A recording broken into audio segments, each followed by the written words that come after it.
This is a story about Jack the Coon Dog, the king of the Swanny River. It was the spring of 1963 when Jack arrived in Trenton, Florida, from Tennessee. He was ordered out of a magazine. Jack, you see, was a blue-tick coon dog. He arrived in Trenton by train. When I first saw him at the depot station in his shipping box, after a long, hard trip, I could tell fate had delivered a special legend. He stood calmly in his box with his tail at half-mast. He had an appearance of being mildly subdued, but he had that look of something special. That day, a mild-mannered, young, talented blue-tick coon dog arrived, and a legend was in the making.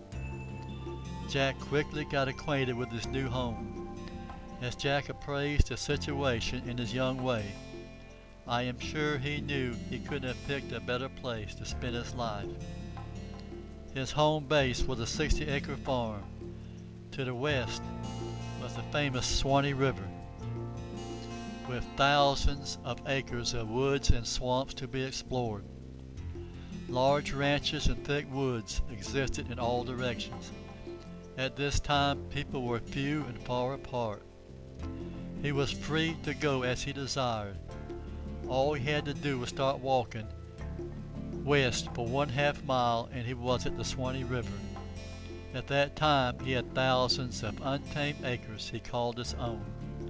The few people that lived nearby were glad to see or hear him. Coons destroyed gardens, peanut fields, corn fields, watermelon fields, raided chicken pens, and made a pest of themselves. Frequently, people would call us to please bring Jack over to help stop the raiding coons. Some did not like dogs, but this one was an exception. Some never saw him, but knew his voice well. At times, when he hunted alone, we would get a phone call from as far away as 10 to 15 miles. They wanted to let us know they had heard Jack trailing through their land, or treed somewhere in the river swamps. They knew he wouldn't bother their livestock. He was never known to bother cows, goats, oaks, cats, chickens, or anything except coons. He was born to be a coon dog. He wouldn't fight unless he had to. When he treated a coon, he wouldn't allow another dog to bark at the tree, as he seemed to think that since he had done the work, the treeing was his right. Dogs that he considered close friends were allowed to stay with him. Neighbor boys looking for an adventure loved to be invited to go coon hunt with Jack. I like to think that this kept a few out of trouble and fulfilled a need for them. Even years after his death, I heard people talk about a blue-tick coon dog they had known and heard about. Everybody appreciated his beauty, the well-formed large ears, and his beautiful, soulful eyes.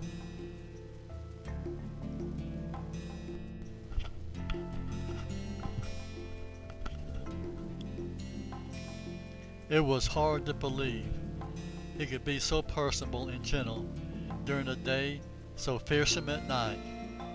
Hundreds of harsh fights and thousands of miles made him a scarred warrior when he approached old age. His ears were worn, scars over his face, teeth worn out, broken toenails, and swollen feet.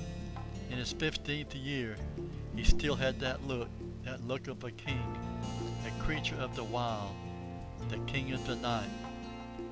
It was a 13-year reign as king of the Swanny River swamps. I saw it in his eyes, his stance, his walk, his manner. It was all there. He was what he was, with apologies to no one. For 13 years he roamed the woods and swamps of the Swanny River. He knew the mysterious trails like no other man or beast. He knew the secrets of the swamps. Alligators, moccasins, and rattlesnakes got others, not him. Others became lost and never returned. Not him. Sometimes he would be gone for days, and reports would drift in of him being heard or seen as far as 10 to 15 miles up or down the river. He could not be caught and always returned to his home at the farm. When Jack met the Swanny River, it seemed though they were meant for each other. Maybe it was destined to be, I don't know. When they parted, the river and the people along the river were never the same. In actuality, they never parted. His bones lie somewhere along the river swamps. No one knows where. Whatever it means, the spirit is missed and the era has ended. Things aren't the same. The Swanny River's not the same.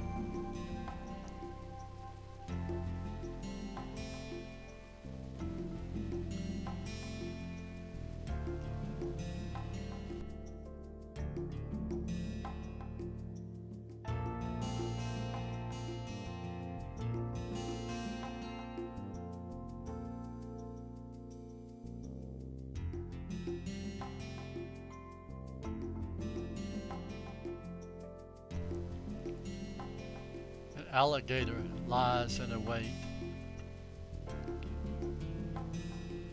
Dangers are everywhere. But Jack was not scared of anything. He was born to hunt, especially at night. Here him and his friend Buster in the truck, ready to go hunting.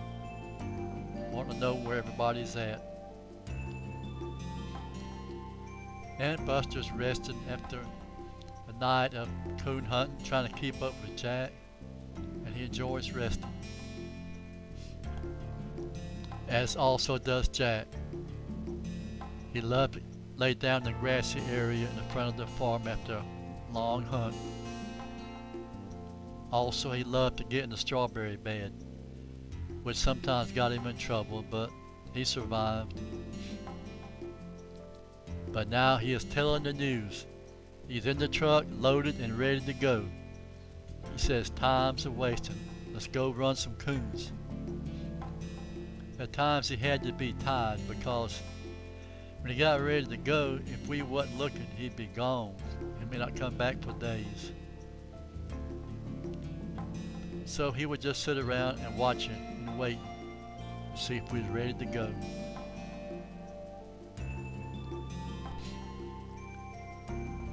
Cecil Davis was a fellow coon hunter who loved to go hunting with us. He died in a sinkhole in 1967. He was a fellow coon hunter who loved nothing more than to go coon hunting with Jack, the blue-tipped coon dog. He departed from this life at the age of 21. I was down at the Springs when the news came to me. A friend told me that asked me to go see. There was a large crowd gathered round. Some believed it was way down under the ground. A huge rain there had been, a mighty blow it was.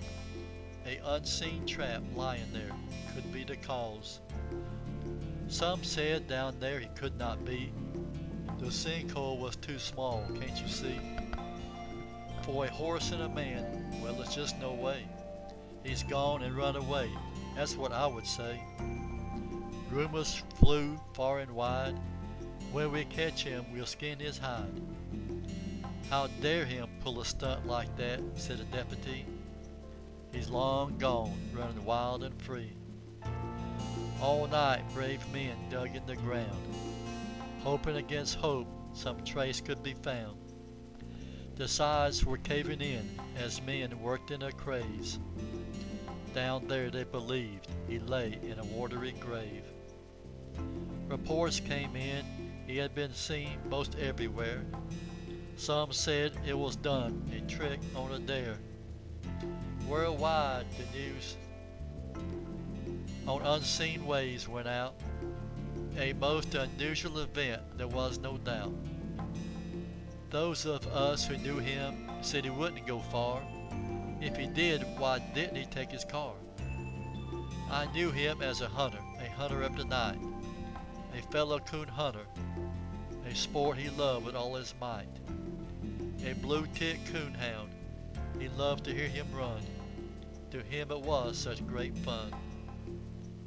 And we knew hope for him was very slim, for each of us knew what had happened to him. All night people worked, hauling dirt by hand, come nigh hopeless as was being filled by sand. We prayed somehow may he find a pocket of air, and it would be found alive and fair. Still we didn't know where he lay. He's often gone, some continued to say. Bulldozer and dragline came the next day, sent by caring ones for no pay. Day after day, deeper and deeper they went down, down into the very bowels of the ground. Dynamite blasted rocks high into the air, deadly work being done by those who care. Time went by, a week or so, still we waited, we just didn't know.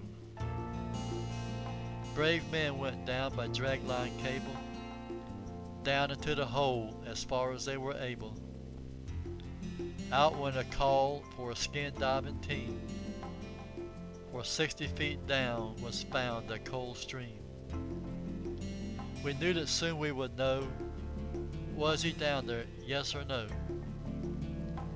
I could see him now on a galloping horse, happy and free with nary a remorse. The stubborn cow through the weeds dashed,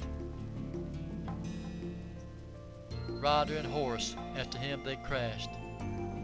Onward and onward horse and rider flew, what in store if only they knew. Under tons of earth their grave lay await, as they rushed onward toward their fate. Happy and free, they did not die, they are ghost riders in the sky. Cecil Davis died at the age of 21, a fellow coon hunter, a hunter of the night. He will be missed.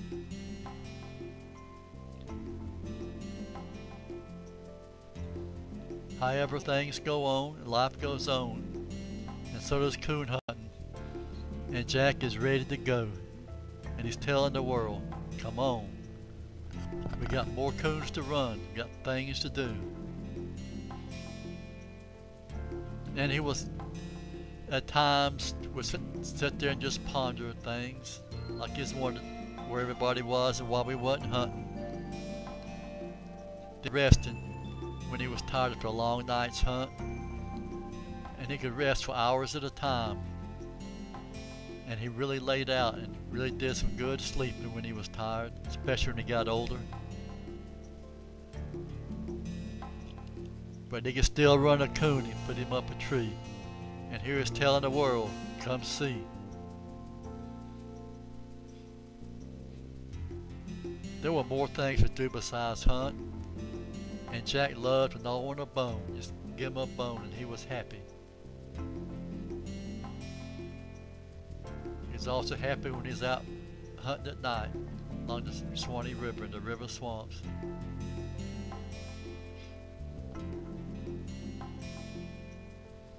Here he's in a reflective mood as he wonders how much longer he would be able to hunt.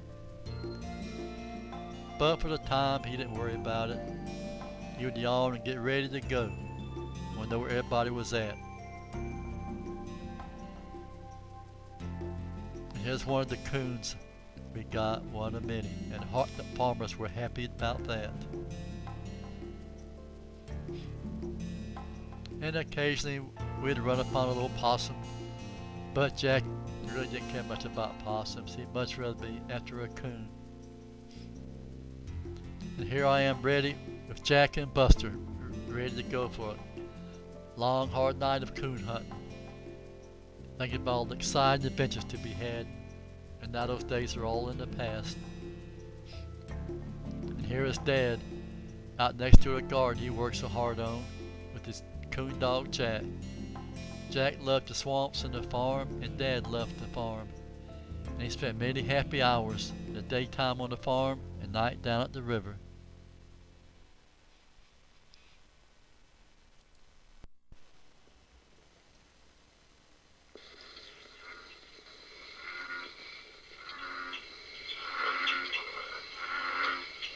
Oh, listen, good people, a story I'll tell of a great swamp in Florida, a place called Tate's Hell.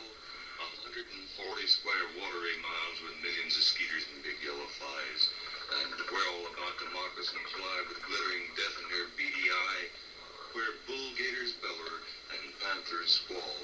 Now this is a place to be shunned by all. Old Tate left Sumatra long about dark.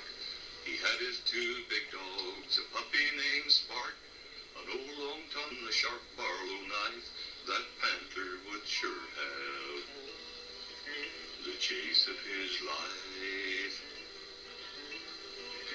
A little past moondown, the dog struck the scent. Through bramble and tie-tie, a running Tate went for hours and hours until it was dawn. Then Tate knew that he was a long way from home. He blowed through his gun barrel, the dogs did not hear. The panther had killed him, and now Tate felt fear. The sun was not shining, the mist it was thick. Oh Lordy, Tate hollered, I'm lost at the creek. He leaned back to rest, and his eyes did not see. The big rattler struck him above the bent knee. The lick was so hard that a sprawling he fell. This was the beginning of poor old Tate's hell. He opened his Barlow and he grabbed him some moss. A cut he made one way, another across. He wrapped his leg tightly and tied it with string. Then sickness came on him. He turned green. When Tate was discovered, these words he did tell. My name is Old Tate, boys, I've just been in hell. These few spoken words were the last that he said. His spirit it left him. Old Tate, he was dead. No man can dispute this legend of yore, how Tate lived a full week and then 5 days more and somehow crawled out close to Caravel from that deep ghostly swamp that we know as Tate's Hell.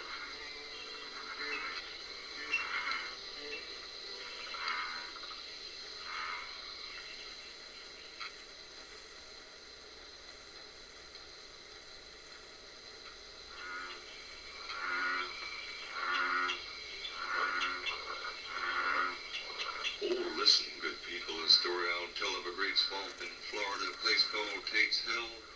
140 square watery miles with millions of skeeters and big yellow flies. And where all about the moccasins lie with glittering death in their beady eye, where bull gators beller and panthers squall. Now this is a place to be shunned by all. Old Tate left Sumatra long about dark. He had his two big dogs, a puppy named Spark, an old long-tongue shotgun, a sharp Barlow knife that panther would sure have the chase of his life. A little past moondown, the dog struck the scent. Through bramble and tie-tie, a running Tate went for hours and hours until it was dawn. Then Tate knew that he was a long way from home. He blowed through his gun barrel, the dogs did not hear. The panther had killed him, and now Tate felt fear. The sun was not shining, the mist it was thick. Oh Lordy, Tate hollered, I'm lost at the creek. He leaned back to rest, and his eyes did not see. The big rattler struck him Above the bent knee, the lick was so hard that a sprawling he fell. This was the beginning of poor old Tate's hell. He opened his barlow and he grabbed him some malts. A cutting made one way, another across. He wrapped his leg tightly and tied it with string. Then sickness came on him. His body turned green. When Tate was discovered, these words he did tell. My name is old Tate, boys, I've just been in